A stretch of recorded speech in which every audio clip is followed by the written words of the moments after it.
Good afternoon. My name is Chad Granger. I'm one of the regional managers of PrimePay's Benefit and Compliance Services. And this isn't one of our traditional broker webinars where we delve into complex compliance regulations or the finer points of pre-tax plan strategies, although of course we love that stuff. But today I'm very excited to welcome a special guest, and that special guest is my friend Ryan Miller. Ryan was with us, I think it was a little over 2 years ago, presenting an overview of what he refers to as broker excellence. And I'll make sure I get the emphasis on the right syllable there. So that's still posted on our Broker Concierge YouTube channel. So be sure to, check that out. In fact, right after this webinar, just hop over there and view that presentation. But Broker Excellence is a community helping brokers, vendors, and carrier reps establish an authentic voice, communicate their brand, identify and pursue ideal prospects, convert opportunities, generate referrals, and build valuable relationships. Ryan helps high-performing business leaders align all areas of life to find fulfillment and freedom while achieving more than they ever thought possible. He also helps companies achieve revenue goals by developing industry-leading sales teams and strategies. Ryan's also a husband and a father and is passionate about CrossFit and golf. I don't know if that's just watching or playing, maybe a combination of the two. But my introduction to Ryan's work was in person a few years ago at a NAHU event, or NAHU, depending on what part of the country you're from, in Harrisburg, Pennsylvania, in which Ryan was the featured speaker.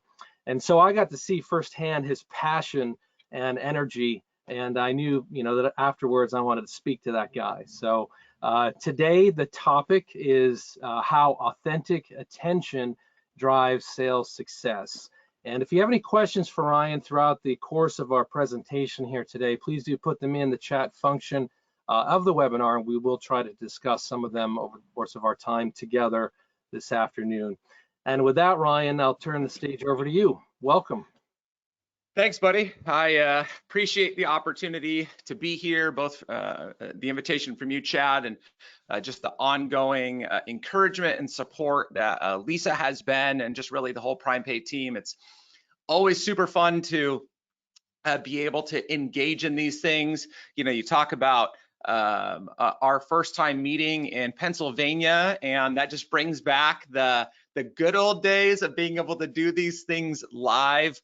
Definitely being able to just feed off of one another is a gift that hopefully we are all desiring for and really missing. And actually that's going to be a bit of what I'll talk about today, not necessarily speaking live, but really that interaction.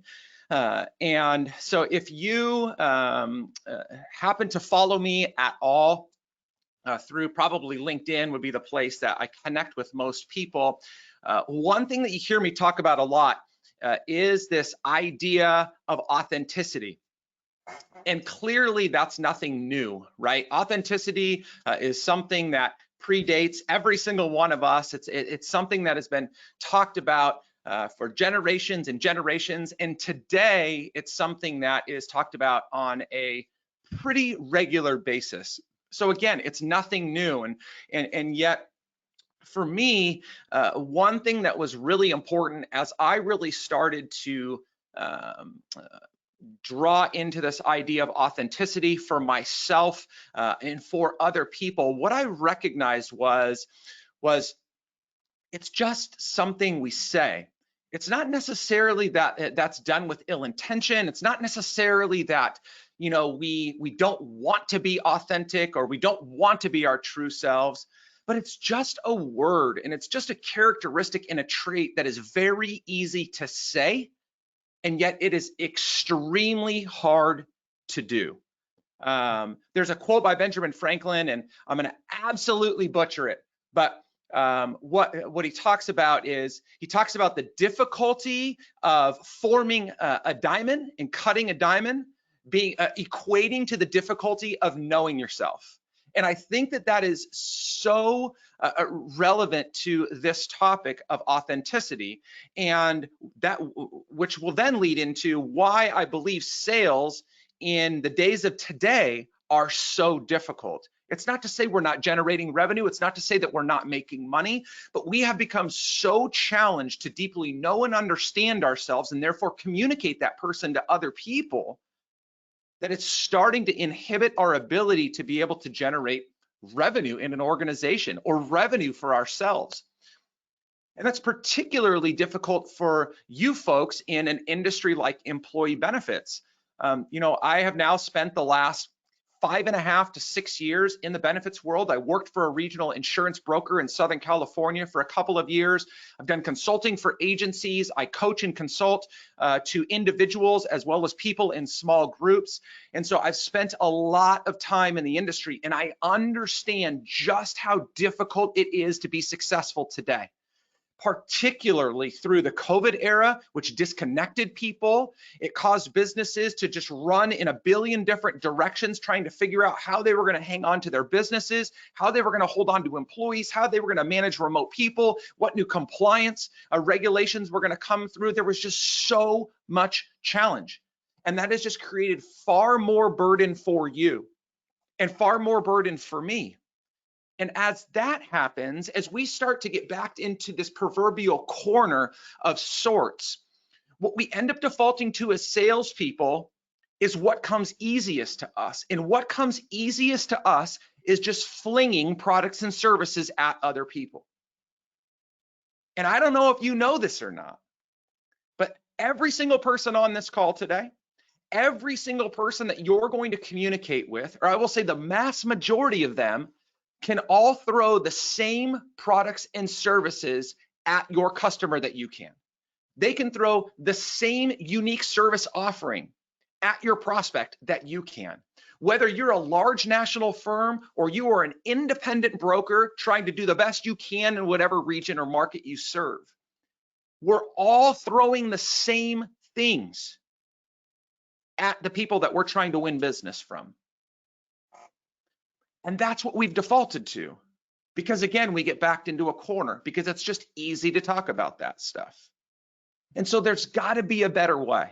There's got to be a different way. And so that's why it has been my heart to continue to really shove authenticity back into everybody's face, to provoke them to understand why that is the greatest gift that we have and how that will lend us to the success that we desire, whether it's in 2021, 22, 25, or 30, whether it's in the insurance world, or maybe you're going to go serve somewhere else at some point.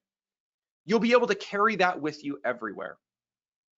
So as that is the case, and really that's the preface for everything that I'm going to talk about this morning, I'm going to also encourage you, if I say something and you got a question, if I say something and you have just an absolute denial of something that I've said, drop it into the chat and let's just talk as if we were all in the room together this morning, because that is what I would much rather do than be over Zoom like this. And I'm sure that's what you would much rather do, other than sitting in front of a camera having to listen to me for the next 35 or 40 minutes. So please feel free to just jump in and do that, and we'll all try and keep an eye on that as best as we can. All right, so as we step into this, a couple of things that I want to make sure that we do is I want to make sure that, at least for the sake of what I'm going to share with you today, I want to make sure that I define some terms. I think it's super helpful because words matter, and we want to make sure that we are playing from the same, playing on the same field, really coming from the same foundation.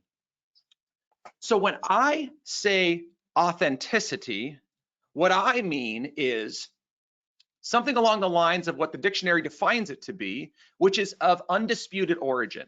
When I think about what it means to be authentic, one of the things that I want to make clear to people when I communicate this idea of wanting to be authentic, when I live out this desire to be authentic, is I want people to know who I am and where I come from.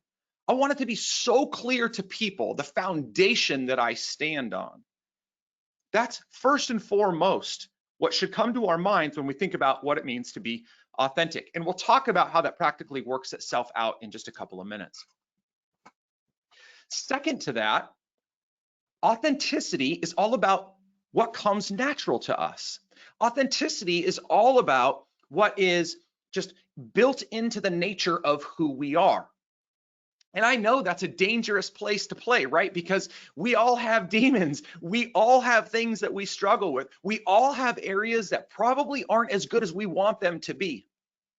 And so there's a little bit of fear that comes into play when we think about, well, gosh, if I just do what comes natural to me, I could make an absolute mess of everything that I'm trying to accomplish. And my quick response is, you may, but that's okay. Because if we really all lived in a world like that, and this isn't some pie in the sky idea, this is the reality and truth of the matter.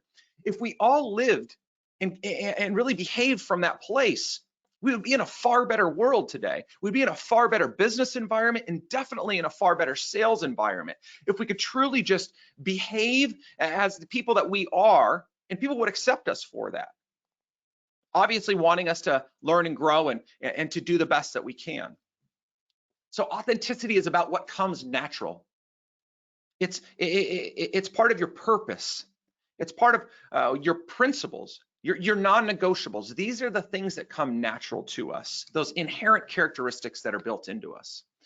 And then finally, and I promise you this is all going to connect very practically to sales and generating revenue. So please don't allow me to lose you already in thinking, why am I here? All I want to do is know how to generate more revenue, to close more deals and add more income to myself, to my family. I promise you I'm going to get there, and this all will make a lot of sense.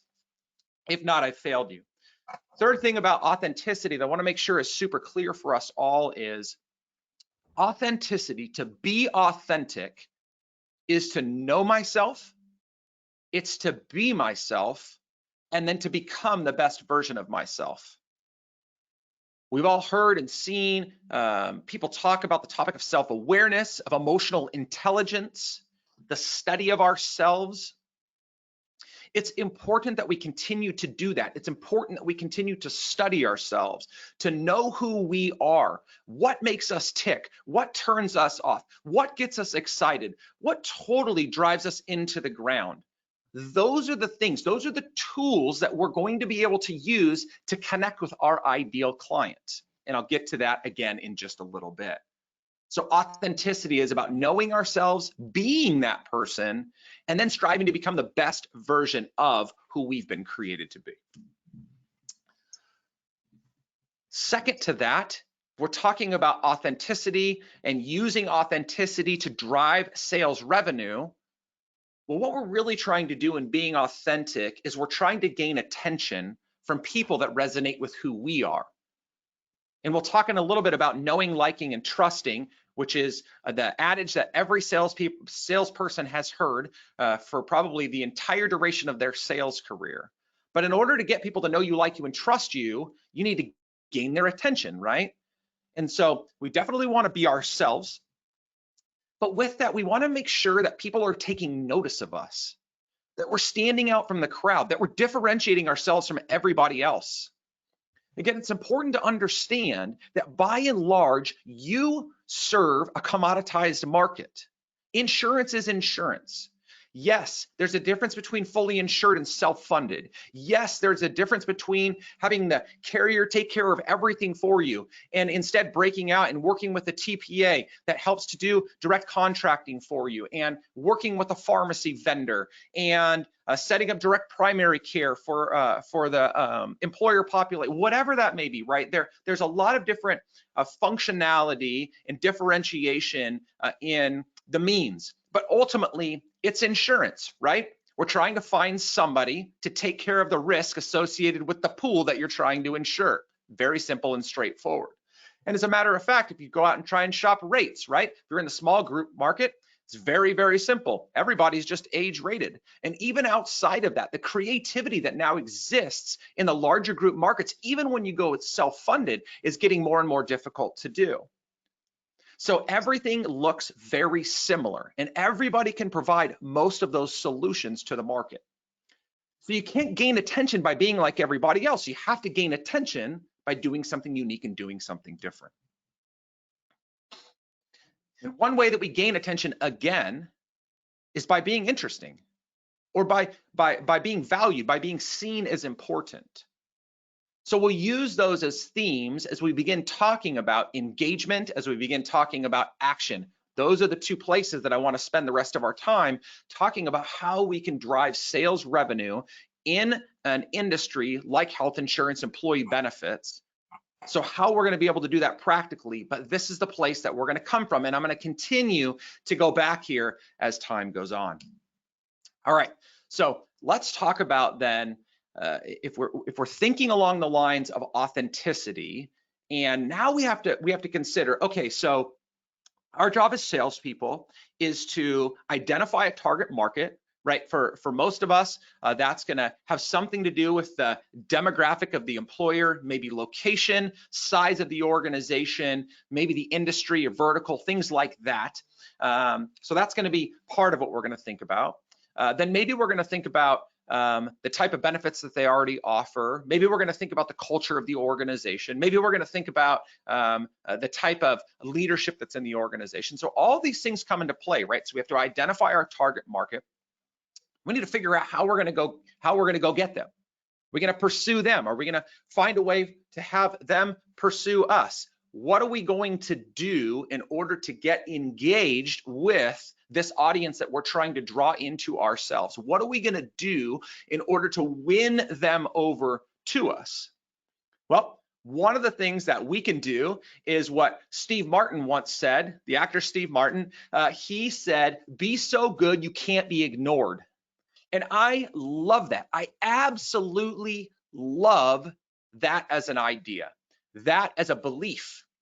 Be so good at what you do, not just in your, again, ability to design a plan, but in your ability to serve your clients, in your ability to meet their every need, in your ability to do what you say and say what you do, right? Your word is as good as gold. Be so good at those things that people can't help but know who you are.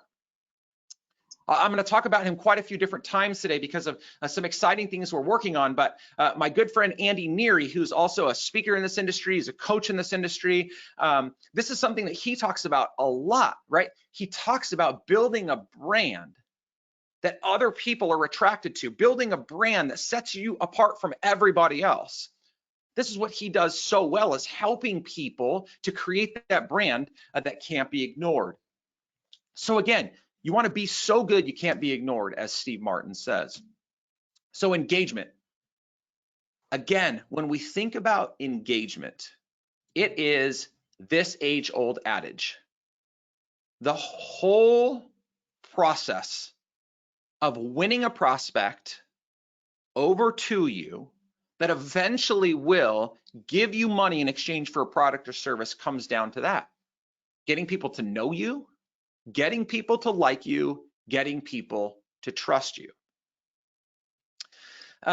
What's so interesting to me about this, a couple of things that actually come to mind. Number one is, this is so straightforward and so simple and so archaic in principle.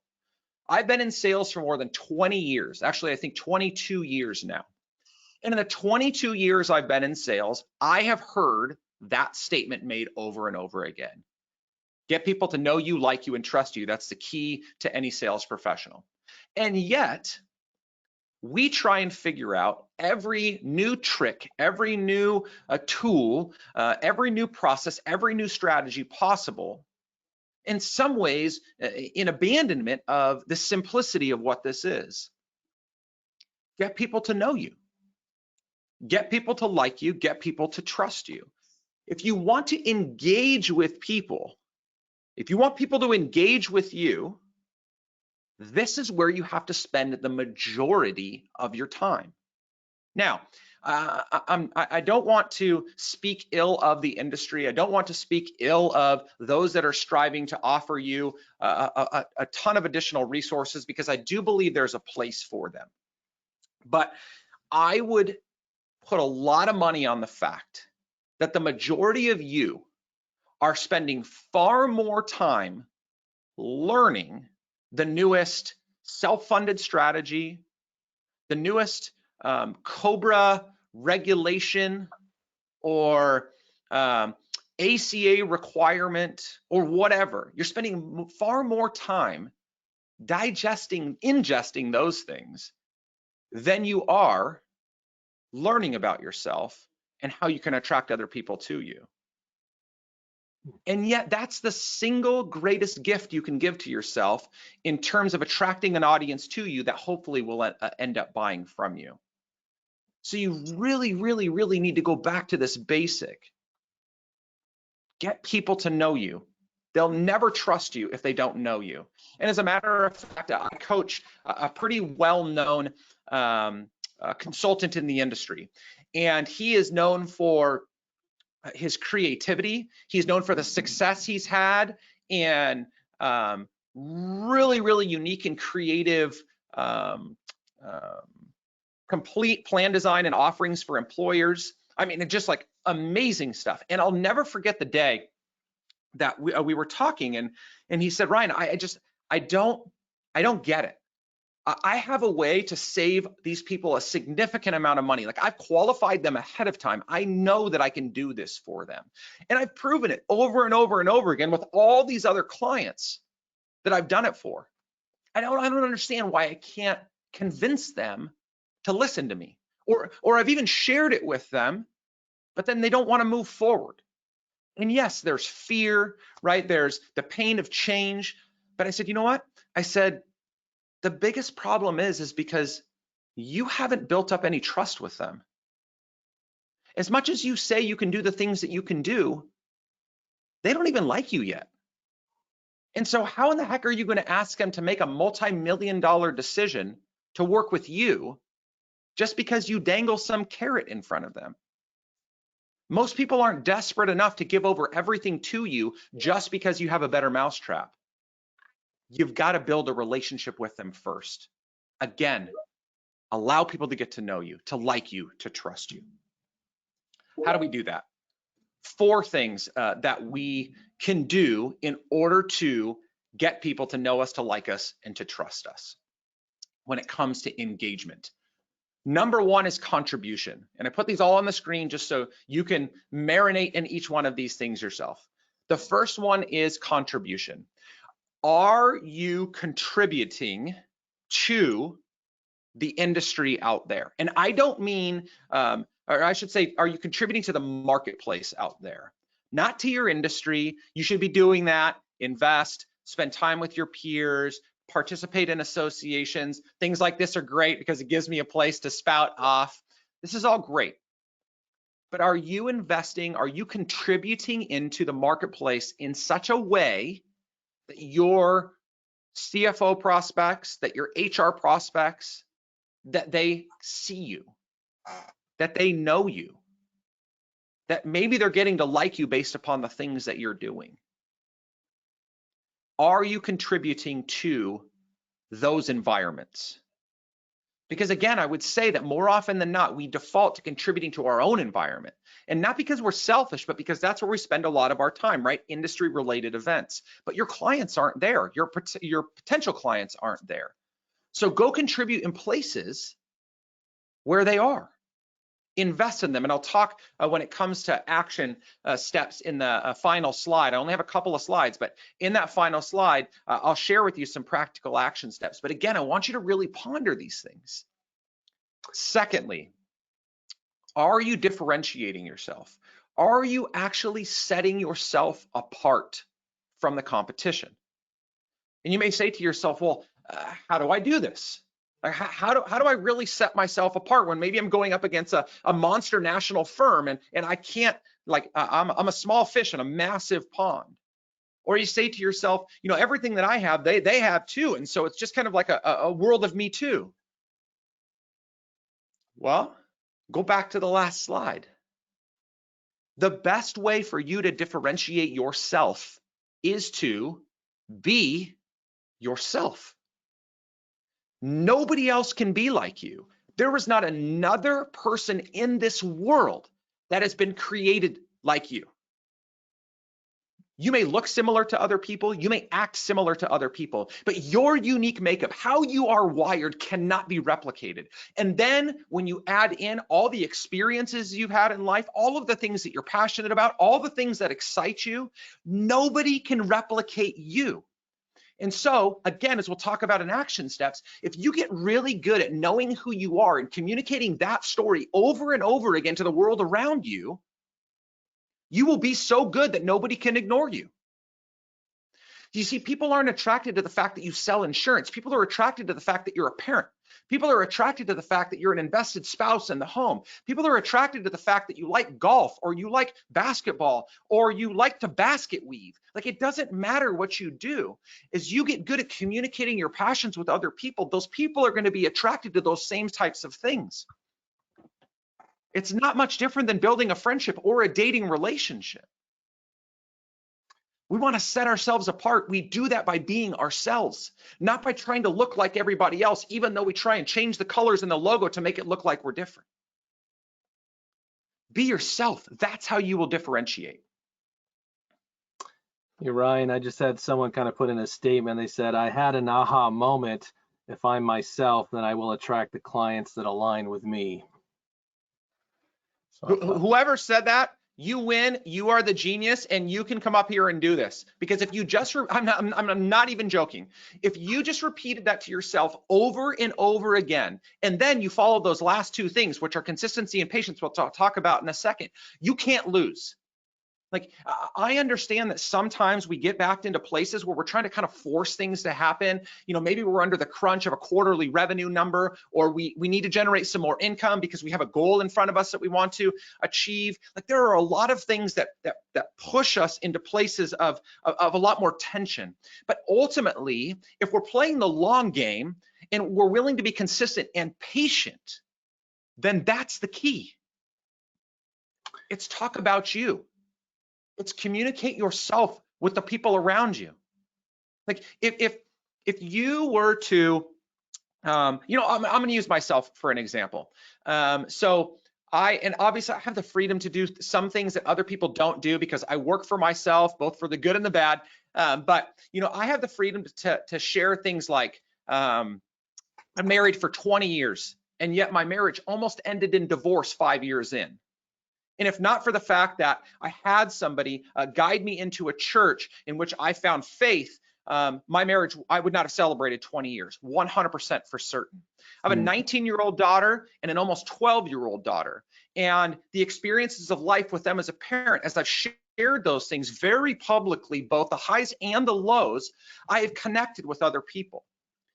Just a couple of days ago, and again, this gets deeply personal, but this is the reality of life, right? Just a few days ago on LinkedIn, I shared the fact that I'm currently walking through an issue of infidelity with friends, a husband and wife that are really struggling through that, and I'm stepping through that. And so bearing that burden on my soul, on top of the fact that I just have the day-and-day pains of business and life and everything else, I was just so heavily burdened. And so I just let that fly on social media. And let me tell you, that can be a dangerous game to play in a world in which people are looking at me to coach them, to help them out of their challenges. And they're like, gosh, if you're dealing with them, then we don't want to deal with you. But I did that. And as the result of that, I cannot tell you the number of comments, of messages that I had from people that so deeply resonated with the burden that I was bearing, or that wanted to step into my world and bear it with me, or share their burden with me so I can share in theirs. It was overwhelming to me. That's what people connect with. They could give two craps about whether or not I can generate revenue for them. That's just a bonus. These are the things that matter most. And as a matter of fact, through that specific post, I landed 2 new clients. That wasn't my intention, but people, that was what provoked them to say, you know what, you're real, and I really need to talk to you, and you can really help me through the things that I'm going through and help me get to where I need to be. Be yourself. That CFO, that HR person is a human being, and they will want to connect with you for you. They don't care about your insurance. It's just a necessary evil that they have to deal with because it's in their job description. So please understand that. Well, there's maybe I can interject another question here. In the times we live in, it seems quite difficult to really be authentic because of cancel culture. Any thoughts on that? Okay. So here we go, right? And so If you don't know me, you're going to have to forgive me if I offend you. I'm going to walk as gently as I possibly can through this as possible with respect to the PrimePay team, to Lisa, to Chad, whatever. This may not get me back, right? So as a white conservative male in today's economy, I have a huge target on my back. And I'm not taking away the devastation that is being done to communities that do not look like me at all. As a matter of fact, my heart breaks for people over and over again. But every time that I speak the burdens of my heart, because I'm so public online, LinkedIn, Instagram, and a couple of other places, I get the nastiest, most hateful and hurtful messages and words flung at me. How dare I speak my mind when I look the way that I do? How dare I express the feelings that I have or the viewpoints that I have? And all I can say to you, because it's the only thing that allows me to continue to communicate myself to the world as best as I possibly can, it's this.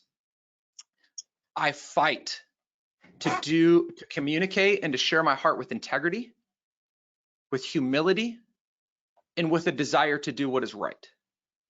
That doesn't always mean it's going to come across that way, and I will be the first to apologize if I truly offend somebody in a way that I believe should not have been done.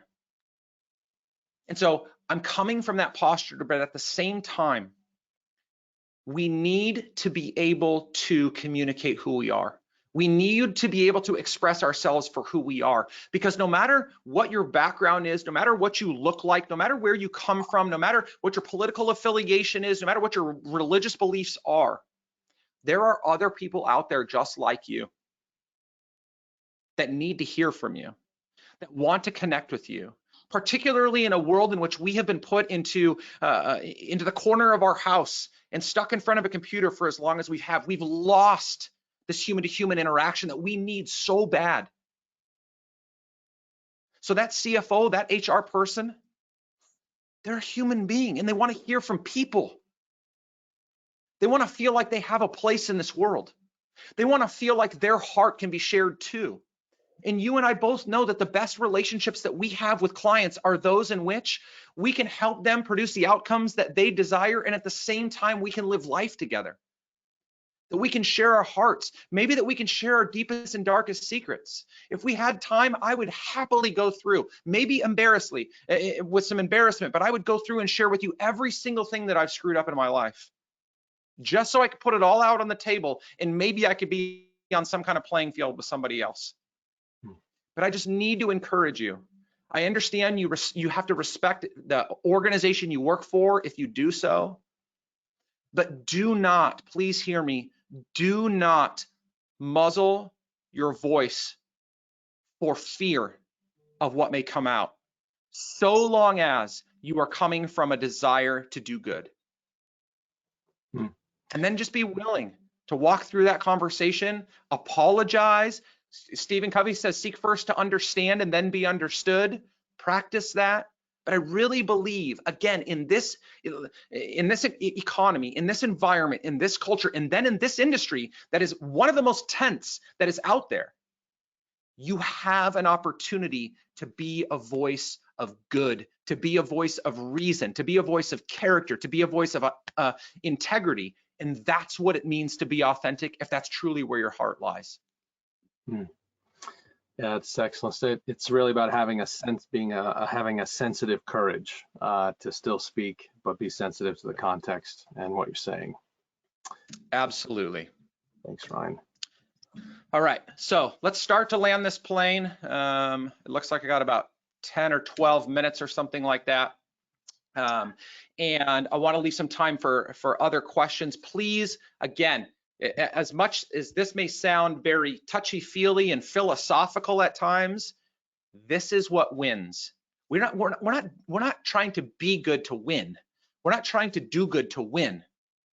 But this is how we connect. This is how we build relationships. And this is how we will ultimately be as successful as we can possibly be. I don't care what some other person's level of success is. This is about what you desire. And as you seek to grow, as you seek to succeed, as you seek to achieve, you will do so by ultimately figuring out who you are and then becoming the best version of that person. That's what other people are going to be attracted to. And along the way, if people get pushed out of that, those aren't people that you want to work with anyway, right? The best problem that we have is when we get to pick and choose who we work with. Not because we're too good for other people, but because we have a deep-seated set of beliefs and want to live that out in purpose and value. And so here's just a couple of practical ways that this can come to fruition as you are out in the marketplace. Again, I am very well aware of the fact that when you get off of this call or this webinar, you got a sales responsibility to get back to. And when you wake up on Thursday, sales responsibility, and Friday and Monday and Tuesday, and for however long you're in this industry until you retire or until you get into the next one. The reality is if we are in business, we have a responsibility to continue generating revenue. I do too. My family solely relies on me generating revenue and getting paid to do the things I do. So that means we got to take action. It can't just be about what we feel in our heart. We've got to figure out ways to get that out. So number one, when I think about taking action, if I think about I need to generate revenue, I want to grow, I want to make 2021 the most successful year I possibly can, maybe the most successful year ever, what do I do? The first thing that you do is invest into self-awareness. Nobody in this world is too self-aware. As a matter of fact, most people think they are very self-aware and aren't that aware at all. So invest into self-awareness. Learn to understand who you are. You know, simple tools like Strengths Finder, the Enneagram, Myers-Briggs, those are helpful places to start, but continue to dig into your tendencies. This is why it's important to surround yourself with other like-minded individuals that want to grow with you, whether that be a colleague, a peer, a friend, a coach, whatever. It's significantly important that you have other people speaking in. You want mirrors held up in front of you all the time. So as you believe something about yourself, that mirror is able to tell you whether or not you're telling the truth or not, right? We lie to ourselves more than anybody else, just the way that it is. We tell ourselves that we are the worst and the most awful at the things we are actually good at, and we tell ourselves we're amazing at the things that we're really terrible at. This is why we have issues with self-image and body dysmorphia and so many other things. And this is also why so many people that I work with that are salespeople think they're absolutely amazing. And then I come to find out that they don't even have a sales process in place. And I'm like, bro, you got a long way to go here. You know, and that starts with understanding a little bit more about who you are. So invest into yourself, get to know yourself. If I was to ask you, what is your purpose in life? How would you answer that question? What if I asked you, what are your non-negotiable principles? What are the things that you will not give up no matter what? What if I asked you, what gets you out of bed every single day? What are you deeply, deeply passionate about? What are you willing to go to the grave for? I mean, I practically ask that question of people, and people are just puzzled. You got to answer those questions, or you're never going to have any idea of how to communicate who you are. You're not going to have any idea of how to live as who you are. You're just going to have all of these other types of people that have imposed themselves onto you and caused you to be something that you're not, which is the way most of us are living. And by the way, that is not going to create a very successful salesperson, because eventually you're going to implode because you cannot continue to be somebody else. Ryan, can I interject a question here? Please. Does it matter if I understand how other people perceive me? Yes, that is a fantastic question that if we were going through a whole nother world of talk, I would speak a lot to. But absolutely, that's why that mirror that I talked about is so extremely important. In my coaching environment, when I'm working with people on both personal and professional development, we're working through these pillars, and one of the pillars is on this idea of self-awareness and living as the person that you believe yourself to be. And that requires a lot of feedback. So one thing that I can tell you is, if you're questioning that, for good or bad, I would take a poll of other people around you. So, say to them, so this is who I think I am. And whether you want to say on a scale of 1 to 5, how accurate do you think that is? Or you just want yes or no's from them? Ask that if you're married, ask that of your spouse, and you would be blown away, both for the good and probably a little bit of the bad, to hear that feedback. It's extremely important because I used to believe that I had the heart I have now, and I still have a long way to go. But I used to believe that I was speaking the truth for people's good, but all I was doing was steamrolling people to be right. And as often as you want to get out into the marketplace and talk, and maybe you don't do this, but right, say how terrible another competitor is because all they're doing is just beating your client up for money, and how awful the insurance companies are for just continuing to raise rates 10% every single year with no rhyme or reason other than just calling it trend. We can do that all we want, right? But is that your heart? Like, is that really where you should be coming from? Or should you be actually seeking to help solve the problem instead of just identifying it? So make sure that as you are out in the world living as yourself, that you have feedback from other people letting you know whether or not that's actually the case. Super duper important. Great question to ask. Second step of taking action is attract a human audience instead of selling business to business. Yes, you are a business, and yes, you are selling to a business, but you are not selling widgets. When I talked earlier about the know, like, and trust continuum, it starts with people do business with people that they know, they like, and they trust. You see, we're totally lost on that idea. We don't think about branding ourselves with that kind of mindset in place. It's fascinating to me how many organizations go through mission, vision, and values exercises, but people don't. Because that's what people want, right? They want another person. They don't care what the name of your company is. As a matter of fact, for any of you regional firms or independent firms out there that have ever won business from a national, and sorry if nationals are on the phone, but this is just an easy analogy. And there's nothing bad against you. I consult for some of them, and I love some of them a lot. But what you'll know is the name doesn't always win. It's not about who you work for, it's about who you are. Yes, whoever's behind you needs to support the product and services that you're promising to deliver, but ultimately you need to attract a human audience. You need to do business with another human being. That means you need to behave that way. You need to market yourself that way. You need to communicate yourself that way online. Talk about yourself.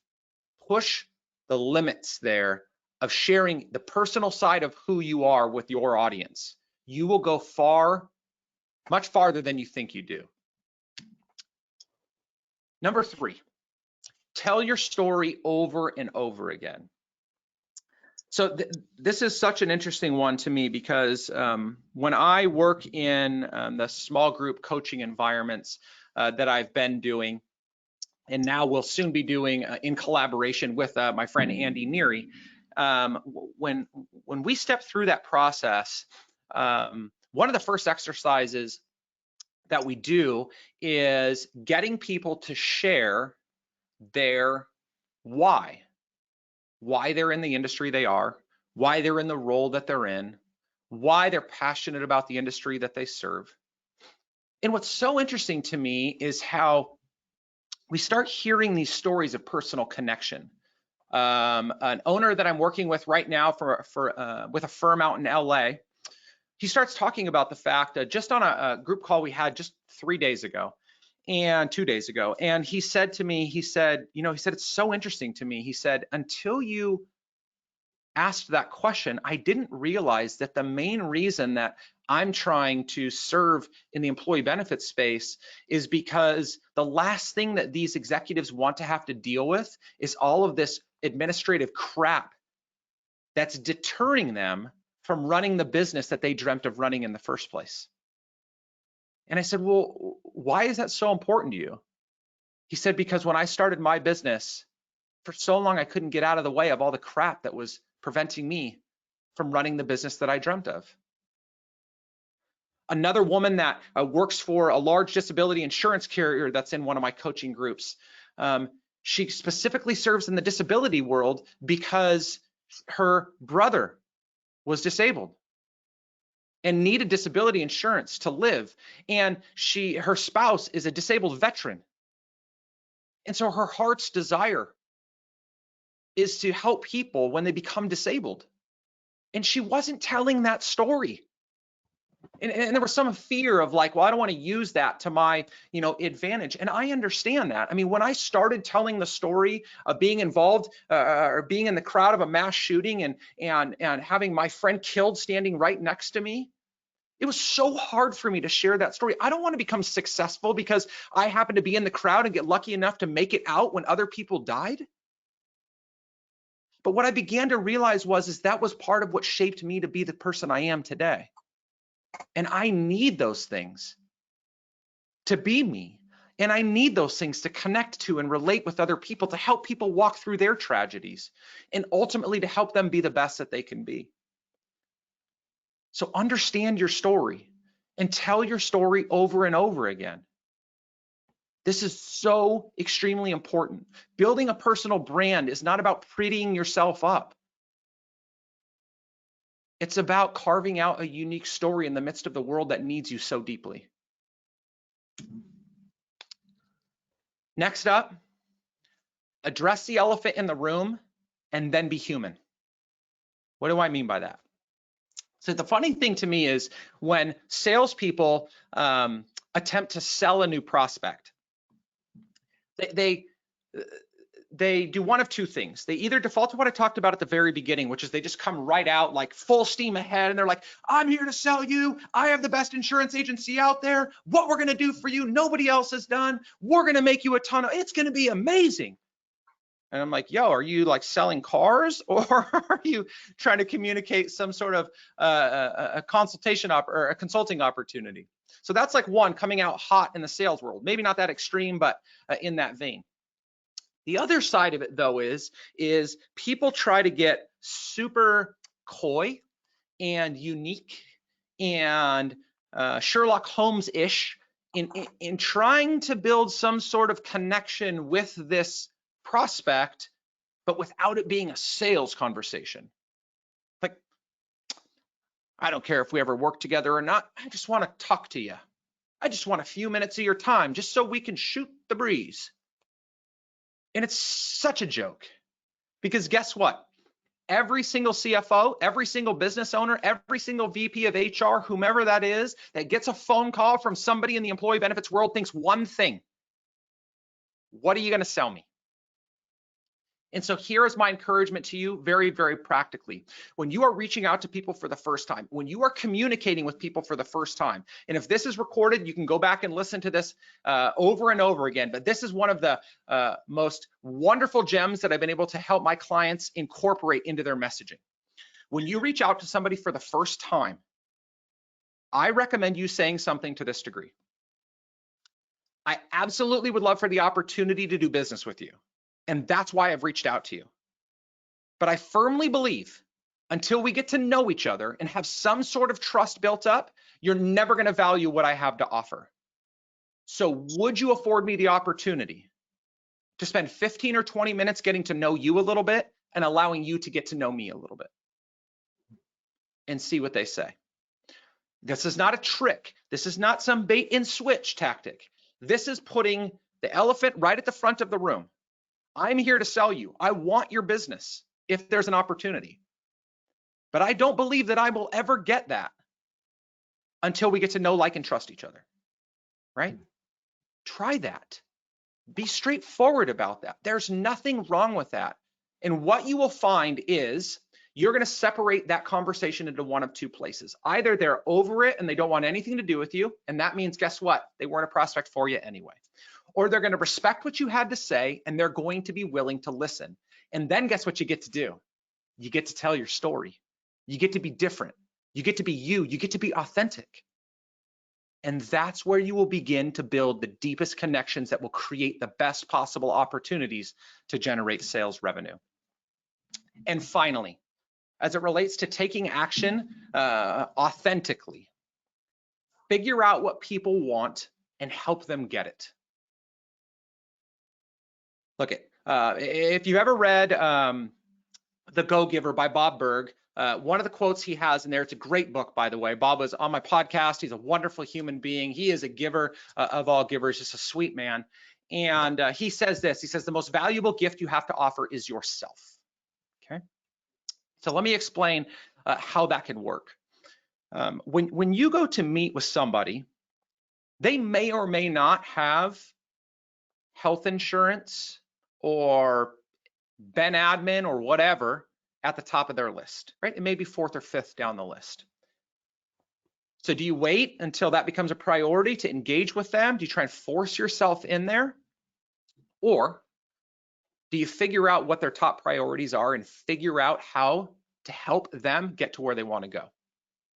You should know enough people that also serve those businesses that you can connect them with somebody else, that you can make recommendations for other ways that they can solve the problems that they have. If you become the person that can find a way to connect everybody with anybody, you will be the man, you will be the woman that everybody wants to be connected to, and you will have business pouring in.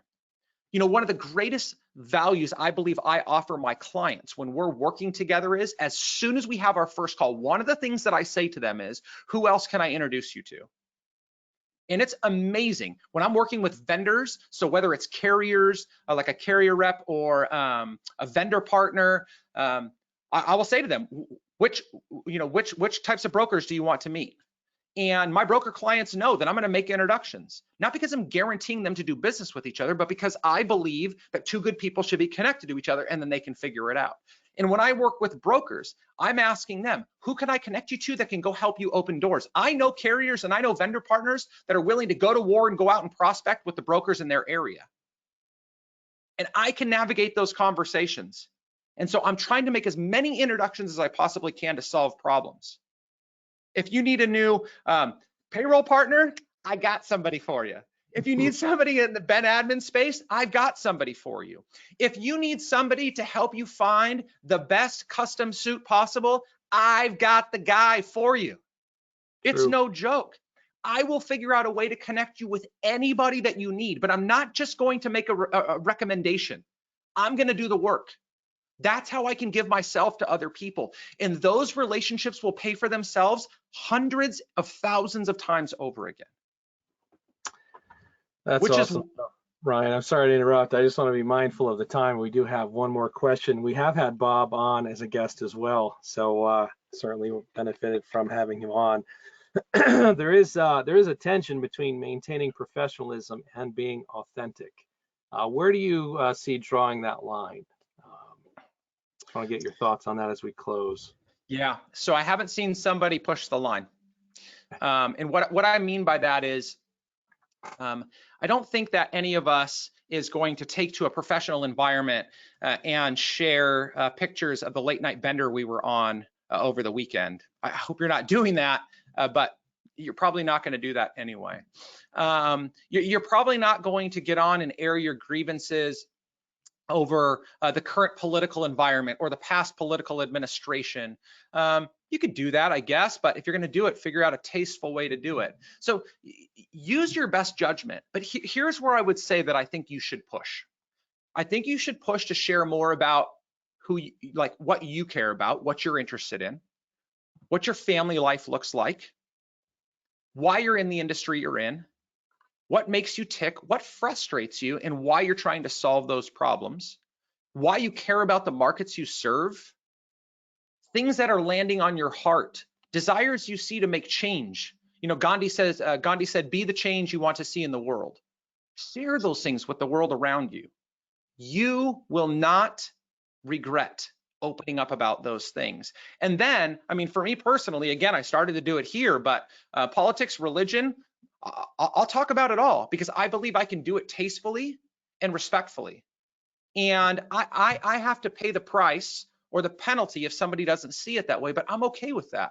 And then obviously if you work for somebody else, you want to do that in the context of whatever environment that may be in. So That's super duper important. And the last thing before I turn it back over to Chad, because I know we have just a couple of minutes, is I talked about and brought up Andy Neary. Andy's been a dear friend of mine for the last couple of years. And so if what I've shared today, if what you maybe have perceived over the last months, years on a platform like LinkedIn of me and or of Andy, and you're like, gosh, I would really love to learn more about what that looks like. Andy and I are collaborating together on a half-day training event. We're going to talk about branding, marketing, and sales. We're going to talk about the state of the industry and the mistakes that salespeople are making in there and how we see those being solved. And then we're going to leave an entire session in order for people to ask questions of this process. And we're going to talk about, you know, from prospect to close, how that whole thing looks like. Andy's going to help people literally craft a brand story and message right there on the spot. So it's going to be an amazing day. May 11th, we're going to be doing that. And so you can go to Branding Excellence, and that's excellence with an S.com if you want to learn more about that, or you can reach out to me and I'd be happy to answer any questions. Thanks very much, Ryan. That was really helpful. And boy, that hour flew by. Kind of wish we had more time for more discussion, but really appreciate your time. It was compelling and insightful.